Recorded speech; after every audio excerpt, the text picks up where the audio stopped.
முதல்ல நான் மன்னிப்பு கேட்டுக்கிறேன். ஏன்னா நான் 6:30 வரேன்னு சொல்லியிருந்தேன் தம்பிகிட்ட. ஒன்றும் 6:30 வரேன்னு சொல்லியிருந்தேன். ஒரு சில தடங்கல்களால் என்னால் வர முடியல. அதுக்காக முதல்ல வந்து நீங்கள் என்னை மன்னிச்சுக்கிடணும். ஒரு நிமிஷம். ஏன்னா இதுதான் ரொம்ப டிஸ்டர்பன்ஸாக இருக்கும். அதனால் பேச முடிகிற வரைக்கும் வைக்கணும்.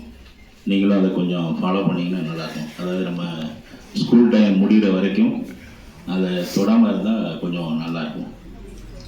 இதே நம்ம கார்த்தியை பற்றி ஒரு சின்ன வார்த்தை. ரொம்ப ஒழுக்கமான மாணவன், அதோட ஒபீடியண்டான மாணவன். எப்பொழுதுமே வந்து இப்போ நீங்கள் பாருங்களோட எனக்கு ரைட் ஹேண்டுனா கார்த்தி தான். ஏன்னா அதனால் ரொம்ப மகிழ்ச்சியான தருணத்தில் வந்து உங்களை சந்திக்கிறேன். நான் ஒரு மினி ஸ்கூல் மாதிரியே இது இருக்குது. இப்போ ஒரு இலக்கிய மன்றம் நடத்தணும்னா எங்கள் ஸ்கூல்லலாம் இலக்கிய மன்றம் நடக்கும். நான் இளஞ்சி ராமசுவாமி பிள்ளை மேல்நிலைப் பள்ளியில் வேலை பார்த்துட்டு உங்களுக்கு சார் சொல்லியிருப்பாங்க. ஒரு மினி ஸ்கூல் மாதிரியே வந்து ரொம்ப கட்டுக்கோப்போடு மாணவர்கள் வந்து இருக்கிறீங்க. அதுக்கு முதல் தான் என்னுடைய பாராட்டுகள். காரணம், ஒழுக்கமற்ற கல்வி அரக்கனுக்கு சமம் அப்படின்னு சொல்லி சொல்லுவாங்க. ஒழுக்கமில்லாத கல்வியை வைத்துக்கொண்டு நீ வந்து 500க்கு 500 எடுத்தாலும் நம்ம வெளியில் போய் வந்து எந்த சாதனையும் பண்ண முடியாது. அதுக்கப்புறம் நிறைய விஷயங்கள் பேசணும்னு நினைச்சேன். ஆனால் ஒவ்வொரு பாடல்கள் மூலமாக மாணவர்கள் தங்களுடைய திறமையை வெளிப்படுத்தும் பொழுது வந்து பார்த்திங்கன்னா நான் சொல்ல வேண்டிய கண்டென்ட் எல்லாத்தையும் வந்து பார்த்திங்கன்னா பசங்களே வந்து பாடல்களாக வந்து அப்படின்னா படிச்சுட்டாங்க. மகேஸ்வரின்னு சொல்லி டைம் மேனேஜ்மெண்ட் பற்றி, மகேஸ்வரி தானே, மகாலட்சுமின்னு சொல்லி டைம் மேனேஜ்மெண்ட் பற்றி படிச்சேன். ஏன்னா 10, 11, 12 மாணவர்கள்ங்கிறனால ஒரு சின்ன அட்வைஸ். பொதுவாகவே வந்து பார்த்திங்கன்னா மாணவ செல்வங்களுக்கு இந்த ஸ்டேஜில், அதுவும் 2K கிட்ஸ், நீங்கள்லாம் அவங்களுக்கு வந்து 2K கிட்ஸ்லாம் அதெல்லாம் ஹை லெவல், அதெல்லாம் தாண்டி போயாச்சு. அட்வைஸ் அப்படிங்கிறது வந்து ரொம்ப ரேராக தான் வந்து, ஏன்னா உங்கள் ஸ்கூல்லேயே வந்து ஆஃப் இயர்லிக்கு அப்புறம் அதுதான் எல்லாமே சொல்ல போகிறாங்க. ஏன்னா முதல்ல வந்து நீங்கள் வந்து டைம் மேனேஜ்மெண்ட்டை வந்து கரெக்டாக வந்து அப்படின்னா ஃபாலோ பண்ணுங்கள். இப்போ இன்னும் நமக்கு வந்து மார்ச் ஏப்ரலில் தான் பரீட்சை இருக்கும் அப்படின்னு சொல்லி நினைப்பீங்க. நீங்கள் ஸ்கூலுக்கு போகக்கூடிய டயத்தை கரெக்டாக எடுத்து பார்த்தீங்க அப்படின்னா, இப்போ எக்ஸாம் டைம் எல்லாத்தையும் கழித்து பார்த்தீங்கன்னா வெறும் 60 நாள் தான் இருக்குது. ஒர்க்கிங் டேஸ் முதல்ல எவ்வளோ நாள் தான் இருக்கும், 60 நாள் தான் உங்களுக்கு வந்து இருக்கும். அதனால் வந்து சற்று கடினமான முயற்சி எடுத்து சிரத்துடன் படித்து நல்ல அதிக மதிப்பெண்கள் வாங்க வேண்டும் அப்படிங்கிறது எல்லோருடைய ஆசையும், உங்களுடைய பெற்றோர்கள், உங்களுடைய கனவு, அப்புறம் உங்கள் பள்ளியினுடைய கனவு, எங்களுடைய கனவு எல்லாமே வந்து பார்த்திங்க அப்படின்னா அதில் தான் அடங்கிருக்கு. அதனால் டைம் மேனேஜ்மெண்ட்டை வந்து ரொம்ப கரெக்டாக வந்து அப்படின்னா ஃபாலோ பண்ணுங்கள். அதுக்கப்புறம் வந்து பார்த்திங்க அப்படின்னா நமது வாழ்க்கையில் வந்து வெற்றி பெறுவதற்கு வந்து பார்த்திங்க அப்படின்னா ஒரு 3 பேரை நம்ம வந்து சொல்கிறோம். ஃபஸ்ட்டு வந்து யார் அப்படின்னு கேட்டிங்கன்னா பெற்றோர். பெற்றோர் தான் வந்து உங்களுக்கு வந்து மிகப்பெரிய ஒரு வாழ்க்கையை கொடுப்பதற்காக என்றளவும் எல்லளவும் வந்து தங்களுடைய எந்த ஒரு அதை எப்படி சொல்கிறது, தன்னுடைய ஆசை எல்லாத்தையும் வந்து விட்டுட்டு வந்து பார்த்திங்க அப்படின்னா உங்களுக்காக வந்து பார்த்திங்க அப்படின்னா அவங்க வந்து இருப்பாங்க. நீங்கள் எது கேட்டாலும் வந்து உடனடியாக வந்து அப்படின்னா வாங்கி கொடுப்பாங்க. அவங்களுக்கு நீங்கள் செய்ய வேண்டிய ஒரே ஒரு கடமை வந்து என்ன அப்படின்னு பார்த்தீங்கன்னா, தேர்வில் அதிகமான அளவு மதிப்பெண்கள் எடுத்து கொடுக்க வேண்டியதுதான். ஏன்னா அவங்கள தான் அதைத்தான் வந்து உங்கள்கிட்ட வந்து எதிர்பார்க்குறாங்க. காரணம், இப்போ இருக்கக்கூடிய ஒரு சமூக சூழ்நிலையில் கல்வி பயில்வது அப்படிங்கிறது ஒரு மிகப்பெரிய கடினமான விஷயம். அதுக்கு வந்து பெற்றோர்கள் உங்களுக்கு வந்து பார்த்தீங்க அப்படின்னா அவ்வளவு உறுதுணையாக வந்து அப்படின்னா இருப்பாங்க. இப்போ மணி 7:45 மேலே ஆயிடுச்சு. ஏன்னா முன்னாடி மாதிரி இப்போ வந்து சமூகம் அப்படி கிடையாது. ஏன்னா பெற்றோர்கள் வந்து இப்போ வந்து என்னடா பையன் டியூஷன் போயிருக்கானே, என்ன வீட்டில் டியூஷன்லேருந்து வரலையே அப்படின்னு சொல்லி ரொம்ப வந்து எப்படின்னா அலைவாடிட்டு இருப்பாங்க. அதனால் வந்து பெற்றோர்களுக்கு நீங்கள் வந்து பார்த்தீங்கன்னா முதல் கண் கடமைப்பட்டவர்களாக வந்து இப்படின்னா இருக்கும். அவங்க உங்கள்கிட்ட வந்து ரொம்ப எதிர்பார்க்கறது வந்து அதான். இப்போ உதாரணத்துக்கு வந்து 5 வயசில் வந்து பார்த்தீங்கன்னா நம்ம அப்பா வந்து பார்த்தீங்க அப்படின்னா அவர் தான் எல்லாமே உலகம் அப்படின்னு சொல்லி நினைக்கும். அதே 10 வயசு ஆகிறப்போ நமக்கு வந்து பார்த்தீங்கன்னா அவர் வந்து ஒரு பெரிய ஹீரோ மாதிரி தெரிவார். அடுத்தது 15 வயசில் வந்து பார்த்தீங்க அப்படின்னா நமக்கு எல்லாம் தான் எந்த கேட்டாலும் அப்பா வாங்கி கொடுக்குறாங்களே அப்படின்னு சொல்லி நினைப்பான். அதே ஒரு 20 வயசு நமக்கு ஆகுறப்போ வந்து பார்த்தீங்க அப்படின்னா அப்படியே கொஞ்சம் கேப் விட ஆரம்பிக்கும் அப்பாவுக்கும் நமக்கு. 20 வயசை தாண்டவருக்குமே வந்து பார்த்தீங்கன்னா அப்பாவை வந்து ஒரு எதிரி மாதிரி பார்க்கும். அதனால் நம்ம சொன்னது எது கேட்டாலும் ஒன்றுமே சொல்லவே மாட்டேங்கிறாரு. ஏன்னா காரணம் வந்து என்னன்னா இப்போ இருக்கக்கூடிய பிள்ளைகள் வந்து பேரண்ட்டை வந்து பார்த்தீங்க அப்படின்னா பேசக்கூடிய நேரங்கள் ரொம்ப கம்மி. ஏன்னா பணம் விட்டு பேசுங்க, பெற்றோர்களிடம் தான் பேச போகிறோம், பேரண்ட்டை தான் நம்ம பேச போகிறோம். அதனால் வந்து 20 வயசுக்கு அப்புறம் வந்து பார்த்தீங்க அப்படின்னா பெற்றோருக்கும் அவனுக்கும் இருக்கக்கூடிய ஒரு இணைப்பு வந்து பார்த்தீங்கன்னா கொஞ்சம் கொஞ்சமாக வந்து குறையாது. ஃப்ரெண்ட் சர்க்கிளுக்குள்ள எல்லாருமே போகும். திருப்பி இவனுக்கு வந்து பார்த்தீங்கன்னா 40 வயசு ஆகும். 40 வயசு ஆகிறப்போ வந்து டோட்டலாக வந்து பார்த்தீங்க அப்படின்னா கேப் அதிகமாகிட்டே இருக்கும். இவனுக்கு 50 வயசு ஆகும், பையனுக்கு வந்து 50 வயசு ஆகும். அப்போலாம் வந்து அப்பா மீண்டும் வந்து பார்த்தீங்கன்னா ஹீரோவை தேர்வார். ஏன்னா இவனுக்கு எல்லாமே மேரேஜ் ஆகிருக்கும், இவனுக்கு பிள்ளை எல்லாம் வந்திருக்கும். அப்போல்லாம் நினைப்பான், ஆனால் நம்ம அப்பா அவ்வளோ கஷ்டப்பட்டாங்களே நமக்காக, அப்போ அவங்கள வந்து நம்ம இவ்வளோ உதாசீனப்படுத்திருக்கோமே அப்படின்னு சொல்லி வந்து அப்படின்னா நினைப்போம். அதனால் வந்து பெற்றோர்களிடம் வந்து மனம் விட்டு பேசுங்க. எதுனாலும் வந்து பார்த்தீங்கன்னா ஷேர் பண்ணுங்க. அவங்க ஏன்னா ஸ்டூடெண்ட் நம்ம ஃப்ரெண்ட்ஸ்கிட்ட ஷேர் பண்ணுறதோட பெற்றோர்கிட்ட நிறைய ஷேர் பண்ணுற விஷயங்கள் வந்து நிறைய இருக்குது. ஏன்னா நமக்காக வந்து பார்த்தீங்க அப்படின்னா வாழ்க்கையவே தியாகம் பண்ணக்கூடியவர்கள் பெற்றோர்கள். முதல்ல என்னைக்காவது நமக்கு வந்து குறைவத்திருக்காங்களா, காலையில் 8:30 ஸ்கூல் போனோம் அப்படின்னா அவங்க சாப்பிட்றாங்களா இல்லையா, நமக்கு ஃபஸ்ட் டிஃபன் பாக்ஸ் சாப்பாடு வந்துடும். 7 மணிக்கு எழுந்திரிச்சு 6 மணிக்கு எழுந்திரிப்பாங்க. 6 மணிக்கு எழுந்திரிச்சு அவங்களுக்கு எல்லாம் நமக்கு தேவையானதெல்லாம் செஞ்சு கொடுத்துட்டு சீக்கிரம் கிளம்பி பாப்பா அப்படின்னு சொல்லி நம்ம வந்து நம்மளை வந்து ஒரு பாதுகாப்போடு வந்து என்ன செய்வாங்க அப்படின்னா அவங்களுடைய லைஃப்பை வந்து எப்படின்னா.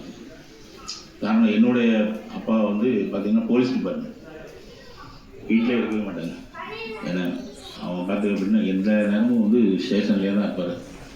அவங்க வந்து வீட்டுக்கு வரக்கூடிய நேரம் வந்து ரொம்ப கம்மி. நீ படிச்சியா, இந்த எக்ஸாம் எந்த இது பண்ணுறேன், 12th எக்ஸாமுக்கு நான் எழுத போகிறேன், கரெக்டாக மணி 11:30 மணி ஆயிடுச்சு, படிச்சுக்கிட்டு இருக்கிறேன். இப்போ மணி 11:30 மணி வரைக்கும் உட்காந்து படிச்சுட்டு இருக்க, புக்கை முடிக்க போய் படுப்பா அப்படின்னா நம்மளாம் விடிய உட்காந்து படிக்கணும்னு நினைப்போம். ஆனால் அவங்க ஏன்னா அந்த காலகட்டத்தில் வந்து பார்த்தீங்க அப்படின்னா பெற்றோர்கள் அவ்வளவு உங்களுக்காக வந்து அப்படின்னா தனது துக்கம் எல்லாத்தையும் இழந்து உங்களை வந்து நல்ல ஒரு மிகப்பெரிய இடத்துக்கு கொண்டு போகணும் அப்படின்னு சொல்லி நினைக்கக்கூடியதில் பெற்றோர் முக்கியமானது. அடுத்தது ஆசிரியர்களாகிய நாங்கள். இப்போ இருக்கக்கூடிய ஒரு சூழலில் வந்து பார்த்தீங்க அப்படின்னா உங்களுக்கே எல்லாருக்குமே தெரிஞ்சிடும். ரொம்ப பேசணும் அப்படின்னு சொல்லி நினைக்கல. ஏன்னா தண்ணி குடிச்சிட்டு இருக்கப்பமே நிறைய பேர் நினைச்சிருப்பாங்க, பரவாயில்ல தண்ணி பாட்டில்லாம் கேட்குறாப்புல, அதனால் ஒரு 1.5 மணி நேரம் பேசி வீட்டுக்கு போக விடாமல் பண்ணிடுவாங்க சாரு அப்படின்னு சொல்லி நினைக்கிறீங்க. ரொம்ப ஏன்னா ஆசிரியர்களுடைய நிலை வந்து பார்த்தீங்கன்னா இன்றைக்கி வந்து பாடம் நடத்துவதும் சரி, உங்களை வந்து கோஆப்ரேட் பண்ணி ஒரு நல்ல நிலைமைக்கு கொண்டு வரணும் அப்படின்னு சொல்லி எல்லா ஆசிரியர்களுமே கண்டிப்பாக நினைக்கும். உனக்கு பிடிச்ச ஆசிரியர், பிடிக்காத ஆசிரியர் அப்படின்னு சொல்லி தயவுசெய்து யாரையுமே நினைக்காங்க. ஏன்னா எல்லா ஆசிரியர்களும் உன்னுடைய வளர்ச்சிக்காக மட்டுமே வந்து என்ன செய்வாங்க அப்படின்னா இருப்பாங்க. அதனால் அதை ஆசிரியர்களை வந்து என்ன செய்யுங்க அப்படின்னா பெற்றோர்களுக்கு வந்து எவ்வளவு தூரத்துக்கு வந்து நீங்கள் வந்து முக்கியத்துவம் கொடுக்குறீங்களோ அதே அளவுக்கு வந்து என்ன செய்யுங்க அப்படின்னா ஆசிரியர்களுக்கும் வந்து என்ன செய்யுங்க அப்படின்னா முக்கியத்துவம் கொடுங்க. ஃப்ரெண்ட்ஸ் சர்க்கிள் எல்லாருமே இருப்பாங்க, எல்லாருமே உங்கள் கூட தான் இருப்பாங்க. ஏன்னா அந்த வளர்ச்சிக்கு வந்து பார்த்தீங்க அப்படின்னா பெற்றோர்கள் ஆசிரியர்கள் எப்படியோ அதே மாதிரி ஃப்ரெண்ட்ஸ் சர்க்கிள்ஸும் வந்து பார்த்தீங்க அப்படின்னா நிறைய பேர் இருப்பாங்க. ஏன்னா அதனால வந்து பார்த்தீங்கன்னா உங்களுடைய வளர்ச்சியின் முக்கியத்திற்கு யாரெல்லாம் வந்து இதாக இருக்காங்களோ உறுதுணையாக இருக்காங்களோ அவங்கள வந்து எக்காலத்திலும் வந்து மறக்கணும். அதுக்கப்புறம் ஹையர் ஸ்டடி ப்ராக்டிக்கலாக திங்க் பண்ணி பார்க்கணும். நம்மளுடைய லைஃப்பை வந்து என்ன செய்யுங்க அப்படின்னா ஒரு ப்ராக்டிக்கலாக திங்க் பண்ணி பார்க்கணும். இப்போல்லாம் வந்து பார்த்தீங்கன்னா ஸ்கூல் அட்மிஷன் ஒரு 10 நிமிஷம் முடிச்சிடறாங்க. ஸ்கூல் அட்மிஷன் அப்படிங்கிறது யாருனாலும் அட்மிஷன் போடுறாங்க. ஒரு 50 பேர்லாம் இருக்கணுங்க அப்படிங்கிற கட்டாயம்லாம் இருக்குது. யார் வந்தாலும் வந்து அப்படின்னா ரெக்கமெண்ட் சார் சொல்லியிருக்காங்க இவங்களை வந்து அட்மிஷனை போட்டுங்க ரைட் போட்டுக்கிறோம். இந்த பையன் வந்து மார்க் கம்மியாக எடுத்துக்கலாம், எங்களுக்கு வந்து ஃபஸ்ட் குரூப் வேணும், சரி ரைட் போட்டுக்கிறோம். எல்லோரும் நிறைய பேர் வந்து கவர்மெண்ட் ஸ்கூலில் படிக்கிறவங்க இருப்பீங்க, மெட்ரிகுலேஷன் ஸ்கூலில் இருப்பீங்க, எல்லாருமே இருப்பீங்க. ஸோ இதெல்லாம் வந்து ஸ்கூல் லெவலோட முடிஞ்சு போச்சு. ஸ்கூல் லெவலோட முடிஞ்சு போச்சு. நீங்கள் ஸ்கூலை விட்டு வெளியில் போனால் தான் உலகம் என்ன அப்படிங்கிறது உங்களுக்கு தெரியும்.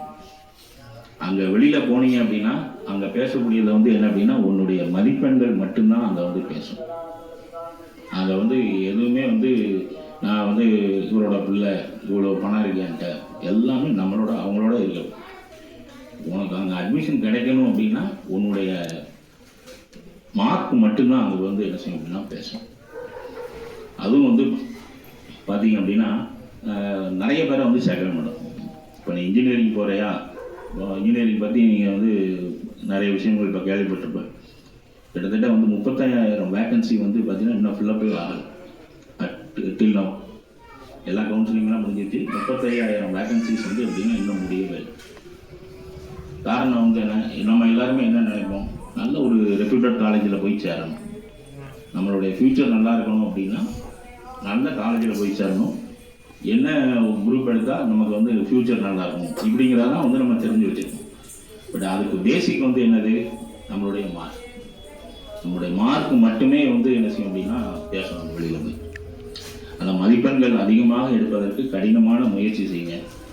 நம்ம வந்து 12th படிக்கக்கூடியவங்க 10th படிக்கக்கூடியவங்கலாம் வந்து நம்ம இன்னொரு 7 மாதம் படிக்க போகிறோம். இந்த 7 மாதத்தில் வந்து உன்னுடைய முயற்சி, அதிகபட்ச முயற்சி நம்மளால் எவ்வளோ பண்ண முடியுமோ அவ்வளோ தூரத்துக்கு வந்து அப்படின்னா ஹார்ட் ஒர்க் பண்ணணும். ஏன்னா நான் ஹிஸ்ட்ரி குரூப் எடுக்கிறேன், என் கிளாஸில் வந்து ஒரு 35 பேர் இருக்கிறான். 35 பேருமே 35 விதமாக தான் இருக்கும். ஏன்னா இவங்க எல்லாத்தையும் வந்து திரும்பி படிக்க வைக்கணும் அப்படிங்கிறது என்னுடைய இப்போ நான் பெருமையாக சொல்லிக்கிட்டது என்ன அப்படின்னா 12th ஃபஸ்ட்டு வருஷம் அந்த வருஷம் தான் எனக்கு கொடுக்குறாங்க. அப்போ வந்து பார்த்தீங்கன்னா 200 மார்க்கு 1200க்கு மார்க் எடுக்கணும். 200 மார்க் எடுக்கும். அதில் நான் ஃபஸ்ட்டு வருஷம் என்கிட்ட வந்த பசங்கள்கிட்ட பார்த்தீங்க அப்படின்னா ஒருத்தன் வந்து சென்டம் எடுத்தான், 200க்கு 200 எடுத்தான். 3 பேர் வந்து 199 மார்க் எடுத்தான். அது உண்மையிலே வந்து நான் வந்து பிஜி அதாவது மேல்நிலை வகுப்புக்கு வந்து வரலாற்று பிரிவு எடுக்க போனதுக்கு அப்புறம் தான் எங்கள் ஸ்கூல்லேயே 200 மார்க் வந்து இப்படின்னா எடுக்க வச்சோம். அதுமாதிரி வந்து 200 100 குறைச்சாங்க. இப்போ நீங்கள் எழுதிட்டு இருக்கீங்கல்ல, அதுமாதிரி அதில் முதல் வருஷம் வந்து பார்த்தீங்க அப்படின்னா 100க்கு 100 வந்து எடுக்க வச்சேன். அதுக்கப்புறம் நான் தலைகீழ நின்று பார்க்கேன், 100க்கு 100 எடுக்க வைக்க முடியல. போன வருஷம்லாம் வந்து 99 மார்க்கு 3 பேர் எடுத்துருக்கேன். காரணம் வந்து என்ன, எதுக்கு ரொம்ப வருத்தமாக இருக்குது. காரணம் ஒரு 1200 மார்க் அப்படிங்கிறப்ப வந்து நிறைய படிச்சிட்டாங்க அப்படின்னா ஈஸியாக எடுக்க வச்சாங்க. இப்போ 100 மார்க் அப்படிங்கிறப்ப வந்து கல்வி சூழல் ரொம்ப குறைஞ்சிருச்சு. இதுதான் வந்து மார்க் கேட்பான் அப்படின்னு சொல்லி நம்மளால் வந்து ப்ளூ பிரிண்ட் கிடையாது, கொஸ்டின் பேட்டர்ன் கிடையாது, எதுவுமே கிடையாது. ஆனால் நீ வந்து என்ன செய்யணும், பரிச்சை ஆகணும். அதுக்காக வந்து அப்படின்னா அட்டை டு அட்டை கண்டிப்பாக படிச்சே ஆகணும், வேறு வழியே இல்லை. பியூர் சயின்ஸ் எடுத்துக்கக்கூடியவங்க, அதுக்கப்புறம் வந்து பார்த்திங்க அப்படின்னா ஆர்ட்ஸ் குரூப் எடுத்துக்கவங்க, இன்ஜினியரிங் போகணும்னு நினைக்கிறவங்க, அதுக்கப்புறம் வந்து நீட் எழுதணும் அப்படின்னு சொல்லி நினைக்கிறவங்க, இவங்கெல்லாம் வந்து பார்த்திங்க அப்படின்னா இந்த வருஷத்தை வந்து தவம் பண்ணுற மாதிரி நினச்சிக்கணும். அது இதுக்கு வந்து மே மாதம் நம்மளை யாராவது படிக்க சொல்ல போகிறாங்களா? பரீட்சை முடிஞ்சதுக்கப்புறம் இல்லை நீ கண்டிப்பாக நீ படிச்சே ஆகணும் அப்படின்னு சொல்லி யாராவது சொல்லுவாங்களா? சொல்லவே மாட்டாங்க. அதனால் இந்த ஒரு வருஷம் 6 மாதம் கண்டிப்பாக வந்து என்ன அப்படின்னா நேரம் பொழுது காலம் இது எல்லாத்தையும் வந்து எப்படின்னா பார்க்க அப்படின்னா படிப்புக்காக செலவிடுங்க. கோயில் கூட வருஷம் வருஷம் வரதாக்கையும் முக்கியமானவங்களுடைய கல்யாணம் வருஷம் வருஷம் அடுத்த இந்த வருஷம் போக முடியல அப்படின்னா நான் இல்லைன்னா கல்யாணமே நின்றுடும் அப்படின்லாம் நம்மளை யாருமே எதிர்பார்க்கக்கூடாது. தேவையற்ற அளவுக்கு நேரத்தை வந்து எப்படின்னா பயன்படுத்தாமல் வீணாக்காமல் வந்து நல்லா வந்து என்ன செய்ய அப்படின்னா படி. ஃப்யூச்சர் வந்து பார்த்தீங்க அப்படின்னா உங்கள் கையில் தான் இருக்குது. நமக்காக வந்து யாரும் வந்து என்ன செய்ய மாட்டாங்க, வந்து உதவி செய்யவே மாட்டாங்க. நம்ம படித்தா மட்டுமே வந்து என்ன செய்ய முடியும்னா மேலே வர முடியும். காரணம் இப்போ இருக்கக்கூடிய கல்லூரி இது எல்லாமே வந்து பார்த்தீங்கன்னா எல்லாமே ஹை லெவலில் வந்து அப்படின்னா போயிட்டு நீங்கள் வந்து ஒரு இன்ஜினியரிங் காலேஜில் போய் சேர அப்படின்னா உன்னுடைய மார்க் பேசிஸில் போய் சேர்ந்த அப்படின்னா ஹாஸ்டல் ஃபீஸ் அப்படின்னு சொல்லி பார்த்தீங்கன்னா மினிமம் 1 lakh. எந்த காலேஜ் போய் சேர்ந்தார் அதுக்கு நல்ல காலேஜை வந்து